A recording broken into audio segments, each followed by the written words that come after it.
Hey, having some technical difficulties. I apologize. Welcome to the Bald Eagle Podcast. I am Shawn Cressman. I am the Bald Eagle. As I was saying, the Bald Eagle Podcast is part of Philly Sports Alliance. Philly Sports Alliance has an official sponsor, and that is La Terrain Watches. Go to La Terrain Watches, check out their assortment of watches and other things that they sell, and put in PSA in the coupon code, and you will get a discount, which will make the already affordable items that they sell even more affordable. Let me wave to some people here on Instagram. Okay, so I was mentioning the Bald Eagle Podcast. I have 3 rules here at the Bald Eagle Podcast. Very simple, but important to me. Rule number 1, most important rule, no politics. So you're not going to have to worry about me saying anything political. I don't. On this show, we don't lean any direction. We don't talk about it.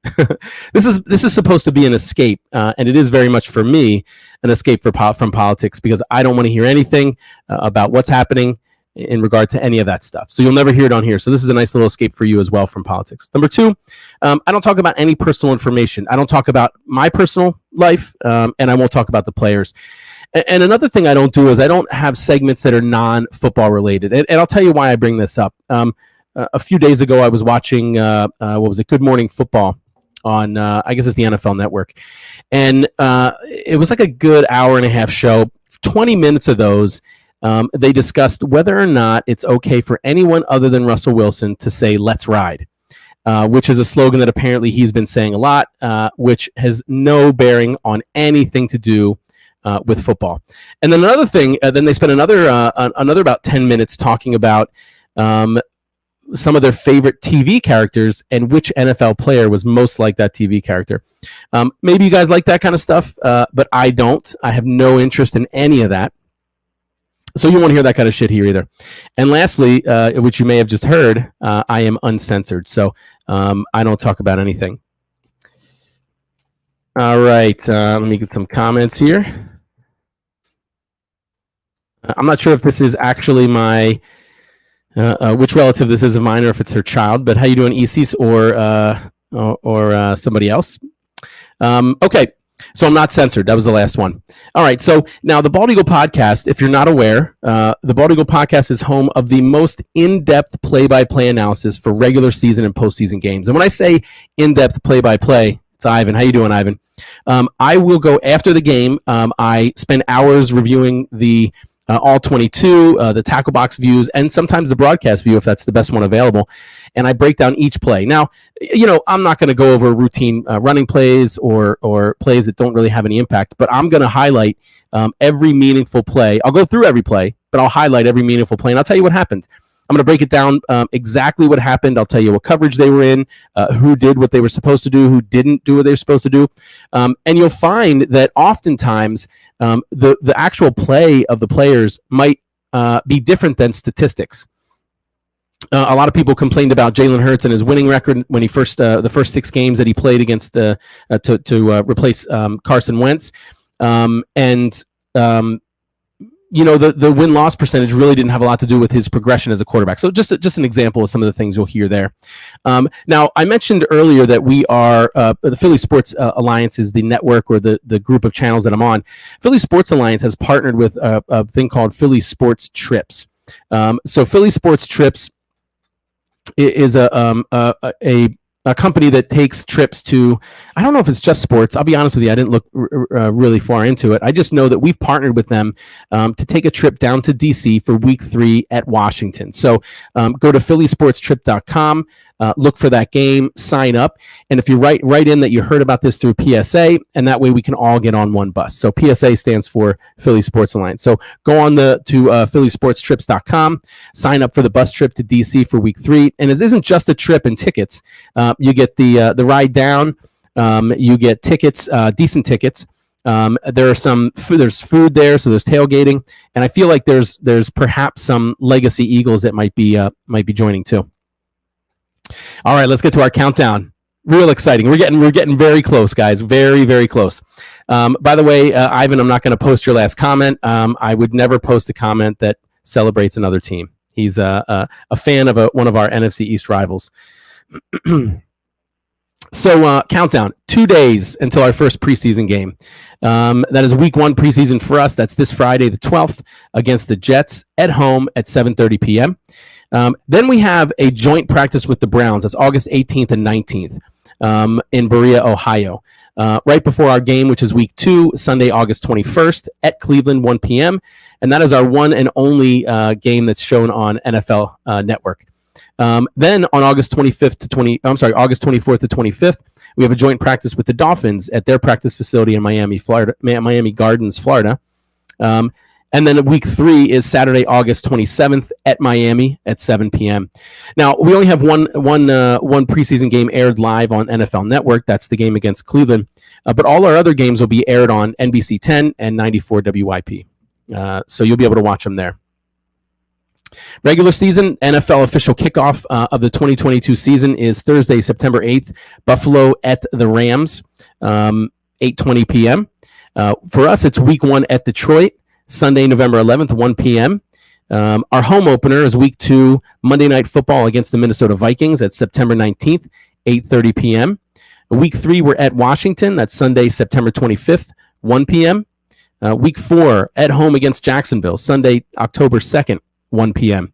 Week 5 at Arizona, Sunday, October 9th, 4:25 p.m. Week 6, Sunday Night Football against the Dallas Cowgirls, October 16th, 8:20 p.m. Week 7, early bye. Week 8 at home against Pittsburgh. That's Sunday, October 30th, 1 p.m. Week 9 at Houston, Thursday Night Football, November 3rd, 8:15 p.m. Week 10 at home against Washington, Monday Night Football, November 14th, 8:15 p.m. Going to be a really good game to see Carson Wentz come in. Hopefully he's still healthy because I'd really like to play against him. Week 11 at Indianapolis, Sunday, November 20th, 1 p.m. Week 12, Green Bay at home, Sunday Night Football, November 27th. Week 13 at home against Tennessee, Sunday, December 4th, 1 p.m. Week 14 at the Giants, Sunday, December 11th, 1 p.m. Week 15 at Chicago, Sunday, December 18th, 1 p.m. All right, that one I'll put up there, Ivan. Boo Cowgirls. Good job. Where was I? Week 16 at the Cowgirls, Saturday, December 24th, Christmas Eve, 4:25 p.m. Week 17 at home against the Saints, Sunday, January 1st, New Year's Day, 1 p.m. And we end the season week 18 against the Giants. It's either the 8th or 7th of January. Time is to be determined. So this is the third year that we opened the season away. Longest streak since 2011, 2013. We have no back-to-back away games until week 13. We close out the season with 2 home games. This is our earliest bye. I mentioned that week 7 bye, not a fan. But it's the earliest we've had since 2016 when we had a week 4 bye, which would have been even worse. Not a significant difference between the Giants and the Cowgirls having their bye week on week 9. And Washington has a bye week on week 14. We're one of 13 teams that have a total of 5 primetime games this year, which is the most in the league. And that's the most we've had since 2018. Now, since 2000, we've had the second most primetime games in the NFL. Unfortunately, number 1 is the Dallas Cowgirls. So, Ivan, I think we're going to bring up your your comment there again. Boo Cowgirls, right? Strength of schedule. The whole NFC East has the bottom 4 strength of schedule, which means that we are playing. If you take the opponents and you average their win percentage last year, we have the easiest schedule. The easiest schedules. We're actually third easiest at 0.464. The Dallas and Washington are tied for the easiest at 0.462, and the Giants are 4th easiest at 0.465. The Rams have the hardest at 0.567. And then the season ends Sunday, February 12th, 2023, Super Bowl 57, State Farm Stadium in Glendale, Arizona. All right, now we're going to get to the draft recap. And before you say it, or before you think it, right, you're thinking to yourself, well, wait a minute. I've watched a couple of these Bald Eagle podcasts, and he's always talking about the schedule and the draft picks. And you're right, I do. I have a horrible memory. I can't remember very much at all. Sometimes I'll be thinking, I know most of the team. I won't admit that I'll know all of them with all the extra guys we have now. on the team. But I may not even think of some of our most popular players' names because my memory is so horrible. So I keep repeating these things just to keep them in my memory. So we're going to go through our draft picks. First round, 13th overall, defensive tackle Jordan Davis. We've heard a lot about him in camp. He is a monster who's also fast. Faster than the three NFC East opposing quarterbacks. Technically, with the exception of Carson Wentz, who I think Carson Wentz ran a 4.77, and I think that Jordan Davis ran like a 4.78. So slightly slower. However, Carson Wentz is older and has had a few injuries, so I'm sure he's not running the same 40 as he did in his combine. So we traded our 18th and 101st overall to Tennessee for wide receiver A.J. Brown. I'm going to keep saying that too because that's amazing. One of the best trades we've had in a long time. We needed a big physical wide receiver, and we got him. And it's actually showing up in practice. He's been outmaneuvering the corners. He's been doing a great job getting physical and going up and grabbing the ball. Second round, 51st overall, Cam Jurgens, center from Nebraska. Third round, 83rd overall, linebacker Nakobe Dean from Georgia. Sixth round, 181st overall, linebacker Kyron Johnson from Kansas. Sixth round, 198th overall, tight end Grant Calcaterra from SMU. And then we had a couple of undrafted rookie free agent signings. And a lot of them are still on the team. We haven't cut any of them. Well, we cut one. We already talked about that. But so far, the ones that are still on the team are Josh Blackwell, a corner from Duke. Reed Blankenship, a safety from Middle Tennessee State. Kennedy Brooks, running back from Oklahoma, who's had a pretty good camp. Britton Covey, wide receiver from Utah. Also, I've heard his name a couple of times. He's doing well. William Dunkel, offensive line from San Diego State. Ali Fayad, linebacker from Western Michigan. Mario Goodrich, corner from Clemson. Josh Jobe, corner from Alabama. Josh Sills, offensive lineman from Oklahoma State. Carson Strong, quarterback from Nevada. Early indication that he would have a good chance of making third string, but from what I hear, Sinnott is playing pretty well. And then Carrick Wheatfall, wide receiver from Fresno State, the only guy that came to our mini camp tryouts and was signed. All right, let's get to some Eagles news, most of which is information or notes about our training camp. So through 7 practices, so it doesn't include yesterday or today, I believe. Jalen Hurts currently is 79 for 114, so he attempted 114 passes, completed 79 of them, and that is a 69.3% completion percentage. He's thrown 7 touchdowns, 4 interceptions, and that was 163 reps. This time last year, he was 86 completions, 118 attempts for 72.9 completed, so almost 3% better. 9 touchdowns and 3 picks in 180 reps. So, I don't know how much that really means. I've never actually tracked. This is the first year that I've tracked somebody's stats that closely in preseason, so I don't know how it will translate into the game. I mean, frankly, those numbers are pretty good. Of course, they will be in training camp, right? But those did not translate very well into regular season last year. So, James Bradbury having a great camp. And he said he loves the Eagles' multiple defenses, a lot of looks that confuse the quarterback, and he thinks that disguising the defenses makes it harder for the quarterbacks in our camp and helps them improve. We add a little depth at tight end, something we're a little bit light on. Richard Rodgers passed his physical and will soon be on the field for his 5th season with the Eagles. I mentioned last week that Hassan Reddick had gained around 12 pounds this offseason. He was 235 last year, and he came into camp at 247. After seeing all the pictures of him, it looks like it was all muscle. So this guy was working over the offseason. So look for him to be possibly quicker with all that additional muscle, but definitely stronger. Let's change the banner here. What are we going to do? 6-packs coverage. Another one of our partners. Jalen Reagor apparently has been improving. We talked last week about one of his better plays against the second-string defense, but I heard that he's improving, doing a little bit better. And there is rumors, and I would love for this to happen because I don't want him, that Denver might be interested in a trade. That would be amazing. Whatever we get would be worth it. If Denver makes an offer, I implore Howie Roseman and the Philadelphia organization to accept. I mean, you can negotiate, right, if you think you can get a little bit more, but get rid of Jalen Reagor. Honestly, not just because he's had a poor performance in clinched, lost games almost for us, and not just because it's been a couple of years in a row.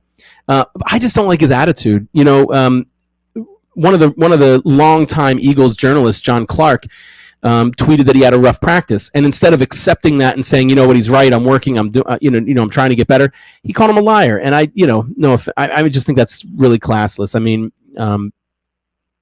why even get in a war on Twitter anyway? I feel like that's kind of maybe I'm too old for that shit, but I just don't think that's nice. So anyway, I'm ready for him to get out of here, and if we can get anything for him, I'll be ecstatic. I've heard a lot of good news about Avonte Maddox, who has been mediocre in the past. He's been doing well in coverage. He's had numerous pass breakups, and not just that, he's been doing a good job sniffing out screens and helping to stop the run. So stringing out some of those runs to push him over the sideline. So hopefully he's doing well, and that carries on through the regular season. Lane Johnson, one of the best, says he's having a good camp, feels like he's at his best. Some of the journalists have commented that they haven't seen him lose in one-on-ones or even in 11-on-11. So Lane Johnson doing really well. Now, hopefully you guys, and most likely you probably did, you guys were able to get to the public practice on Sunday. A lot of fun. Now, they generally have 2 open practices. They only had 1 this year. Maybe that's why there was almost 30,000 people at this one. I don't know. Maybe it's because of all the new guys we got. There was a lot of applause for A.J. Brown, a lot of applause for James Bradberry. I think Jordan Davis got a nice applause. So I think it's a combination possibly of only having 1 open practice in the whole preseason, which is kind of shitty when you think about it, when there's training camps out there that are open, 3 or 4 days a week you can go. And you don't have to go pay $10 and drive all the way down to Philly. They're in other suburbs or other places you can go, maybe easier to drive to. Was a nice thing when they were at Lehigh, for me anyway, and for probably for a lot of people up in the Lehigh Valley or even, a little farther north or west, but that's not the case anymore. But it was nice. Jordan Davis, watching him, he's just a monster. I brought my family with, and they even pointed out, and they're not even really football fans. They even pointed out how giant he was compared to not just the people that had the water or the ball boys and all that stuff, but other Philadelphia Eagles. Just a huge guy. Jalen Hurts. I would say that my summary of the public practice was, it was fun. I always love going to the link. I love walking around. It's exciting because, football's starting, but there wasn't anything real meaningful that happened, I didn't think. And they spent a decent amount of time on special teams, which nobody really pays attention to. What's going on, AK Eagles podcast? I hope you're doing well as well. So nothing exciting happened. There were 2 plays that everybody really enjoyed. One, which I thought was the most exciting, was A.J. Brown ran to the right of the end zone in a deep route, covered by James Bradberry, and Jalen Hurts put a perfectly placed ball where A.J. Brown could dive for it, and Bradberry Bradberry had excellent coverage, but it was a very well placed ball by Jalen Hurts. That was exciting. And then Jalen Hurts also had a pretty good move on Brandon Graham. Planted his right foot, went left, similar to the play he had against the Saints. Brandon Graham basically almost broke his ankles and just kind of gave up because he couldn't catch up. Nice to see that kind of athleticism and move, but let's be honest. Well, personally, I don't want Jalen Hurts to run so very much, because maybe he doesn't get hurt, but odds of him getting hurt increase significantly when he runs. So I want him to stay in the pocket. I want him to throw the ball. I'm glad he's athletic, and I'm hopeful he's using that athleticism when he needs to, but I hope that he leans on his arm significantly more. All right, what do we got here? Jock Talk. What's up, Jock Talk? How you doing, man? Anybody have any comments or anything you want to talk about? Post them, and we'll talk about them live on air here. You too, Instagram. I keep looking just in case. If you have anything you want to say or anything you want to talk about, put it up. All right, TJ Edwards has been apparently very impressive, according to the people I'm reading, especially with pass coverage, which, let's be honest, is one of our huge weaknesses. Well, I appreciate you watching on YouTube. Good to have you. So TJ Edwards impressing with his pass coverage, routinely diving the breakup passes. So he's having a good camp. Running back coach Jamal Singleton was recently interviewed and stated that you need a big body at running back, and I agree with him 100%. But he doesn't feel like that has to come from a guy that's 240 pounds. He said that perhaps a smaller guy can. Talking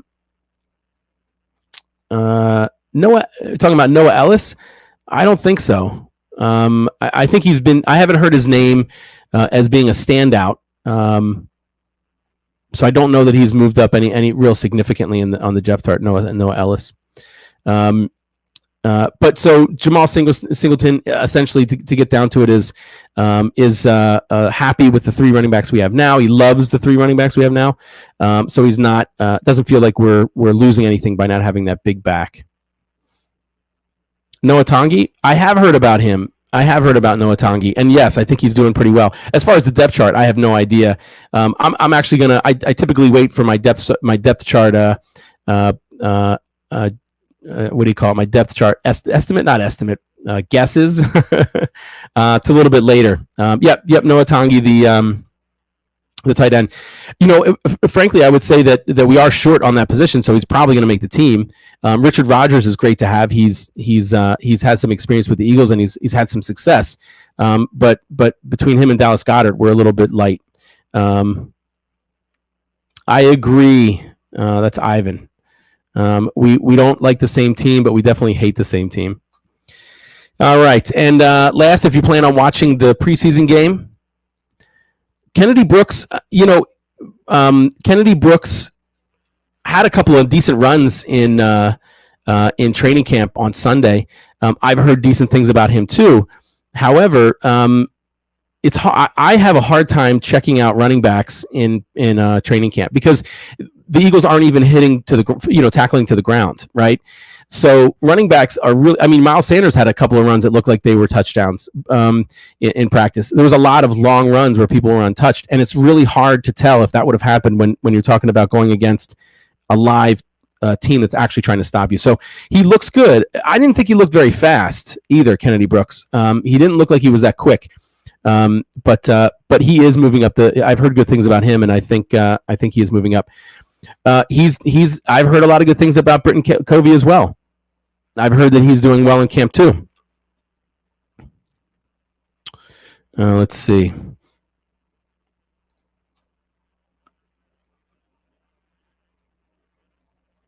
I agree. AK Eagles podcast. I think you're right, and that's something that they're practicing more on. It was a common, I don't know if you want to call it problem or deficit we had last year, that Hurts wouldn't go over the middle, right? Wouldn't throw the ball over the middle. They're doing a lot more of that. And with A.J. Brown, that big physical receiver that can get open, I think we're going to do a lot. And I think there's going to be a lot more high percentage passes as well. I agree. And I think that'd be a good strategy. With Jalen Hurts, not being spectacular last year and everything, I think giving him those high percentage passes would help with his confidence, which we need. All right. So lastly here for some more last Eagles news. Preseason game again this Friday. According to Sirianni, the starters are expected to play 1 or 2 series. Now that probably is likely now that Andre Dillard and Jordan Mailata are practicing. They had concussions. And they were limited in practice yesterday, didn't practice the day before, but are practicing today. So that's good news. And that I'm sure Sirianni is more comfortable with the better protection. That's an excellent stat. Marina Sands. 70% of all passes in the NFL travel less than 7 yards. That makes sense. And it is, if you follow the evolution of the NFL, they used to be much longer passes, more like Hail Marys. But that's what the West Coast offense brought to the NFL was short, high percentage passes to replace a portion of the run game. So that makes sense. Yeah, you got to remember too. A lot of the quarterbacks in the NFL. I mean, it's much harder to make a deep throw. It's much harder to get open deep, right? You cross over the middle and you can see more pockets. So good stat. All right, let's talk about some roster moves. Tight end Jaden Graham was placed on IR. I mentioned that they're light on that position. We signed tackle Jared Williams, who was with the team earlier this summer. And we signed running back DeAndre Torrey. A little bit of injury updates. Devontae is out with a groin injury. I would pick neither. I want to beat both of you guys. However, if it was down to you guys or the Cowgirls, the Giants or the Cowgirls going to the playoffs or whatever, I would definitely pick the Giants. Now, Devontae Smith is not practicing because he has a groin injury.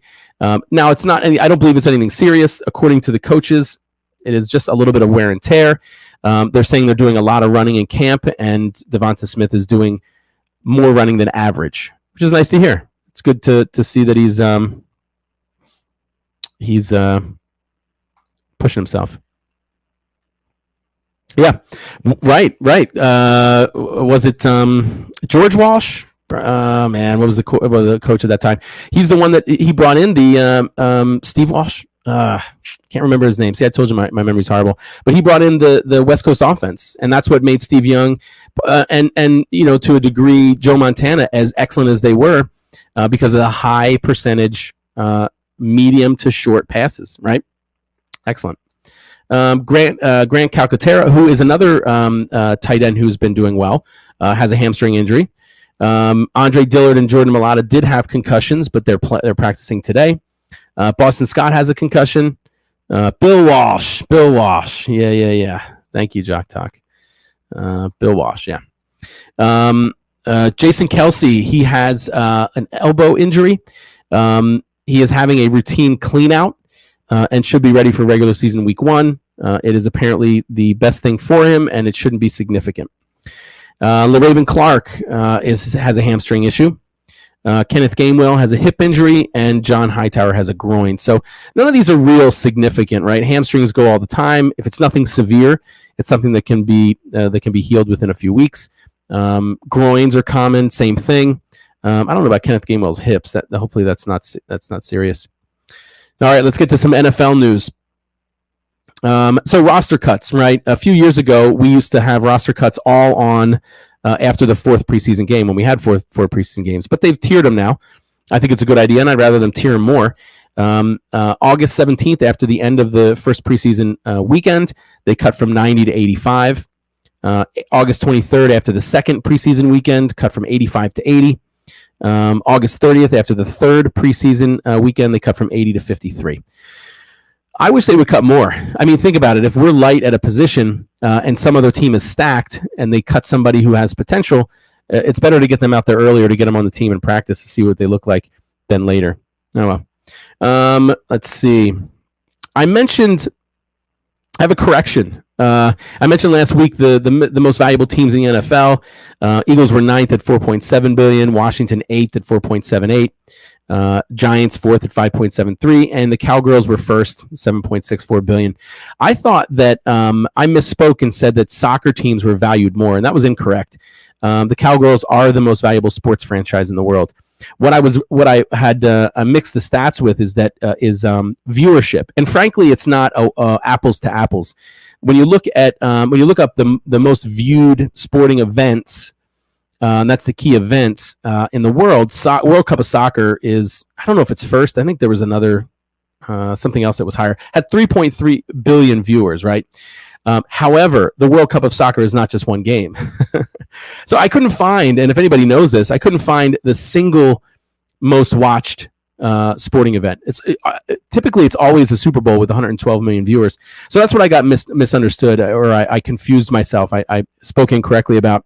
The Cowboys are the most valuable sports team in the world, but football is not the most watched sport. Soccer has it beat. But again, I didn't get single games. Maybe that's how I should search it, right? Single game viewership. Anyway, the NFL has a new emphasis for officiating this year. Illegal contact is what they want to emphasize. Illegal contact is when a defender. Gotcha. Yeah, he was on the Colts. Well, that makes sense of why he's back, right? Some experience with Nick Sirianni. So they're focusing on illegal contact, which illegal contact is essentially when a defender maintains contact with the receiver be 5 yards. So you can push somebody off the line. If you want to jam them, you can absolutely. You can jam them as hard as you want. You can knock them down if you want to. Now, good receivers will avoid your jam or recover from it. But once you hit that 5 yard line, you can't touch them, right? Illegal contact. The NFL typically averages, at least from 2004 until now, was around 97 illegal contact per year. Last year, it dropped to 36. So I guess the assumption is that it was still happening and they just weren't calling it. This is not the first time they've emphasized illegal contact. They did this back in 2014. And back in 2014, they increased from 52 in 2013 to 148. So expect a lot of flags on the field for illegal contact this year. I tried to look at a history of the things that they've typically emphasized, the referees. I couldn't really find a long list. Last year, remember, it was taunting, right? It was a big deal about taunting.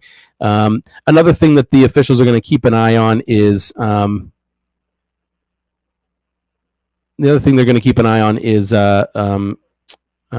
quarterback contact with the quarterback, roughing the passer fouls. They're stating that the contact has to be significant if it's to the head or below the knees. So a glance of your head or a smack of somebody's head is no longer roughing the passer. And this is on purpose, Jock Talk. I mean, maybe you're a defense, maybe you love defense, but of course the NFL is going to make it more difficult on the defense and easier on the offense because everybody loves huge offensive games. Everybody loves the teams that keep playing, keep scoring back and forth.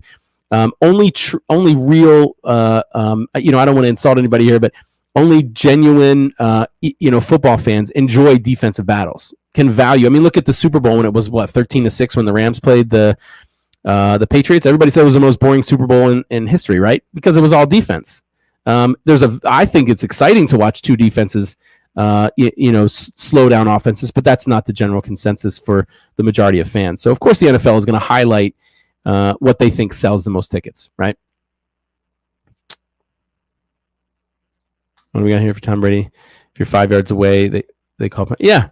There. I mean, we could talk about some of the inadequacies or things like that, but I don't want to get into. I'm not a big fan of suggesting there's collusion between players and officiating and things like that, because I think it kind of detracts from the from the game. I'd like to think that everybody's trying their hardest, that everybody's trying to win. The officials are genuinely trying to call the game as unbiased as possible, because I don't want to. I'd rather not live in a world where things are perhaps fixed. Okay, let's get to the bald eagle fact. Now, if you're a routine watcher, this might be a repeat for you, but I thought it was worth repeating. It's been a while, but the bald eagle fact today. And by the way, the bald eagle fact, one of my favorite parts of the show. What I do is I recap. I look back to Eagles history, right? And I'll talk about things like I've talked about every year they've been in the NFL. I don't know what year we're up to, but I started in 1933 when they began. I talk about some of the players that lead the team in receptions, that lead the team in any other category, passing, whatever. We went over Donovan McNabb for a lot of the passing records, Eagles passing records. We talk about the NFL draft and who we drafted each year. So it's interesting. Anyway, for me, it's interesting. What do you call me? I'm the bald eagle. What do I call you? I'm not sure if I understand the question. I'm the bald eagle. That's what I'm called right here, the Bald Eagle Podcast.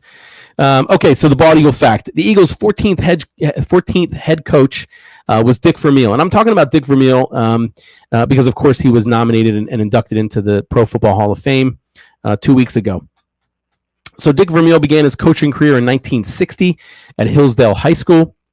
He moved to coaching Napa Junior College in 1964. Thanks, Jock Talk. Thanks for listening and commenting. After Napa Junior College, he coached UCLA from 1974 to 1975, where he led the team to victory in the 1976 Rose Bowl, where they defeated the previously undefeated Ohio State Buckeyes 23-10. In 1976, he was named the head coach, the 14th head coach of the Philadelphia Eagles. Now, prior to him being a coach, the Eagles had not qualified for the postseason, won a playoff game, or clinched the division title since 1960. We were a shitty team for a while. The year before he was hired, so 1975, our record was 4-10. You're only as old as you feel, Jock Talk. Only old as you feel, right? Due to previous trades by the Eagles, Dick Vermeil didn't have a first-round draft pick until 1979. High school when the Eagles, so you were in high school in 1980, so your ass is old. That's not that bad. You're not that old, right? I don't want to do the math here, but I mean, what are you? You're like 60. That's not that bad, right? So you know about Dick Vermeil, right? You were in high school when they went to the Super Bowl, so you know about his whole. You probably remember his whole coaching career with the Eagles. So he didn't have a draft pick until 1979. The first two seasons, the Eagles lost. They had losing seasons, but in 1978, for the first time in 18 years, they made the playoffs under Dick Vermeil. The 1978 season featured breakout years by Ron Jaworski, Jaws, Wilbert Montgomery, and featured one of the greatest games in Eagles history. And the 23rd out of the NFL's 100 greatest plays, The Miracle at the Meadowlands, Part 1. There's a Part 2 for all you that might not be aware. So Miracle at Meadowlands, the Eagles were playing, of course, in the Meadowlands, right, against the Giants. The Giants were leading 17-12. There were, I don't know how many seconds left in the fourth quarter, but only a few. Giants had the ball. The Eagles were out of timeouts. Instead of kneeling and letting time expire, New York Giants quarterback Joe Pisarcik took the snap, attempted to hand the ball off to Larry Zonka. Pisarcik lost control of the ball. It bounced off the turf into the arms of Eagles defensive back Herm Edwards. Right? How many people knew that Herm Edwards was one of our corners at one point? Herm Edwards returned the fumble 26 yards for the winning touchdown. The Eagles ended up winning the game 19-17. They made the playoffs. The Giants were eliminated from the playoffs. They would have won they would have gone to the playoffs had they won the game. It was the beginning of what's now called the victory formation, where the quarterbacks kneel while time expires to win the game. Yeah, I'll be honest, I miss Jim Johnson too. I miss him a lot. Although his, I didn't think he would do well. The guy in, I'm telling you, my memory's horrible. The head coach for the Bills, I didn't think he would be very good, but he did well. Is doing well. In 1979, Dick Vermeil led the Eagles to 11-5 record. They won their first playoff game since 1960, 27-17 in the wild card round against the Chicago Bears. They lost to the Tampa Bay Buccaneers in the divisional round, 24-17. In 1980, Dick Vermeil led the Eagles to a 12-4 record. They won the NFC East for the first time since the NFC East was formed, which was 20 years earlier in 1960. They beat Minnesota in the divisional round, 31-16. They beat Dallas. Best way to get into the Super Bowl. Beat Dallas in the NFC Championship, 20-7. But they lost Super Bowl 15. Jock Talk was in high school back then, to the Oakland Raiders, 27-10. In 1981, the Eagles were 10-6, second in the NFC East, but they were eliminated in the wild card rounds of the playoffs with a 27-21 loss to the Giants. In 1982, he led the Eagles to a 3-6 record. 3-6 because a player strike shortened the season to 9 games. And after that season, he retired for the first time. That was January 10th, 1983, due to occupational burnout. 15 years away from the game, Dick Vermeil was. And then he came back to coach the St. Louis Rams. He coached 3 years for the Rams from 1997 to 1999. Right? Yeah, John Harbaugh was our special teams coach. Yeah, and went straight to coaching the Ravens. He went from special teams coach to the head coach of the Ravens. Happy birthday. Wait, your birthday? When's your birthday, Ivan? Okay, January 10th, right. So he went to the Rams, coached the Rams for 3 years, 1997 to 1999.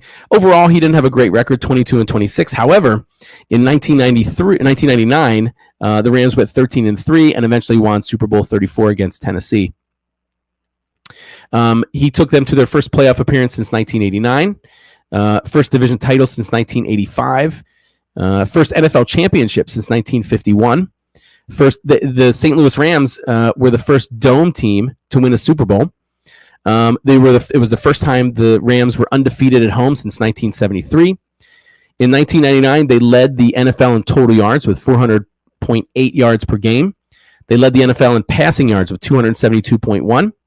They led the NFL in scoring, 32.9 points a game. Their rushing defense was first, only allowing 74.3 yards per game. And they tied Jacksonville with the NFL lead in sacks. He retired a second time, Dick Vermeil did, after winning the Super Bowl. In 2001, 2 years later, he was hired as the head coach of the Chiefs. In 5 years, he was 44-36, had the NFL's top-ranked offense 3 years in a row, and went to the playoffs, I think, twice, 2 years in a row. Now, one of the years that he had the top offense, they actually had a losing record. I think it was 6-10, and that's because their defense was horrible, 31st, I believe, in the league. So his coaching career, 120 wins, 109 losses. His postseason career is 6-5. He appeared in the Super Bowl twice and won one. One of, I don't know how many total coaches have been to the Super Bowl with more than one team. I think there's five coaches that have taken two teams to the Super Bowl. There's never been a coach to win two Super Bowls with two different teams. I know Parcells, right? Andy Reid, Vermeil. Man, help me out here. Did Coughlin go? Did he go to the Super Bowl with? Did Coughlin go to the Super Bowl with two teams? Anyway, I think there's about five coaches that did that. He was the 1999 Associated Press NFL Coach of the Year. He was a two-time Pro Football Weekly NFL Coach of the Year. I don't remember when the Eagles training camp was at Albright College. I mentioned for the Bald Eagle Fact, we go over the years that the Eagles played. And I know it was at Westchester for a while. It was at, but I don't remember Albright. I haven't made it to Albright yet. Let's see. Did Dick Vermeil lose to the Patriots in a Super Bowl? No. He went to two Super Bowls. He lost to the Raiders with the Eagles, and he won against the Titans with the Rams. He didn't go to another Super Bowl. So he was a two-time Pro Football Weekly NFL Coach of the Year in 1979 and 1999, two-time Maxwell Club NFL Coach of the Year in 99 and 2003. He was the UPI NFC Coach of the Year in 1978. Pacific 8 Coach of the Year in 1975. He's in the Philadelphia Eagles Hall of Fame. He is in the St. Louis Football Ring of Honor, which is, I guess, I don't even know if that exists anymore. I don't think they brought that to L.A., and he was, of course, inducted into the Pro Football Hall of Fame this year.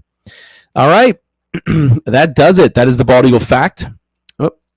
And I am the Bald Eagle now. I mentioned a couple of our partners, so do me a favor. Number one, follow me on everything you're on, right? If you're on Twitch, if you're on Twitter, if you're on, I'm not on TikTok or Snapchat, but I'm on Facebook. I'm on YouTube, anywhere you find the Bald Eagle. Now, if you're looking for me, you have to look up the Bald Eagle podcast. I'm not popular enough yet to just go under Bald Eagle. If you type in Bald Eagle, you're going to get a lot of actual Bald Eagles, right? So watch me. I'm always on Wednesdays at 6 o'clock.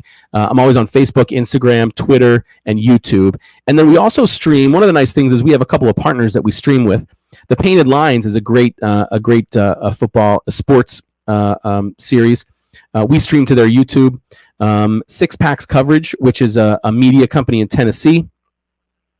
They have podcasts about everything, not just sports, but they have sports, fitness, travel, food, finance, even entertainment. They look at movies and they tell you how good movies are. So check out Six Pack Coverage. Now, Philly Sports Alliance. I'm going to bring up our. It's awesome that you're listening all the way from California. Thank you. Okay, let me bring up something here. We have a couple of shows here on Philly Sports Alliance, and it'd be great if you check them all out. So on Mondays at 6, we have the Football Smack Talk show, and that's with Ryan Reese and Eric Ward. Football Smack Talk, they talk about all things football, not just Eagles, all the NFL, right? Mondays at 7:30 is a Diamond Club podcast. That is an all Phillies podcast featuring John Hunter, Chris Lahiff, and Danny Hart. Tuesdays at 6:30 is the Philly Broadcast. That's a four Philly sports. For Philly sports. They talk about all the Philadelphia sports, right? All four major sports. And that's with Ryan Reese and Ryan Finneran. Wednesdays at 6, you better be watching or listening to the Bald Eagle podcast so you're up to date on all things Philadelphia Eagles. Wednesdays at 8 after my podcast is Mike Sports. It's a football podcast featuring Eric Ward and Jay Landry. Jay Landry is a Dallas Cowgirls fan, but we forgive him for that. Thank you, Jock. Thanks for listening. Thursdays at 5:30. Tendies on Pattison. It's an all Flyers show featuring Paul Bacho, Jack Griffin, and Chris Lahiff. And last but not least, Thursdays at 7 o'clock, Tables, Ladders, and Chairs. That is a wrestling show featuring Eric Ward and Mike Rouse. All right, that is it. Go check out all my socials, like, follow, comment. Go to all of Philly Sports Alliance's socials, like, comment, follow, share, do all that stuff. Follow all those shows. Go to check out stuff on Six Pack Coverage. Go to the Painted Lions, check them out. Go to La Terrain, buy a bunch of watches. And last but not least, go to phillysportstrips.com. Sign up for the trip to watch Washington Week 3 and have a great time. In conclusion, go Birds.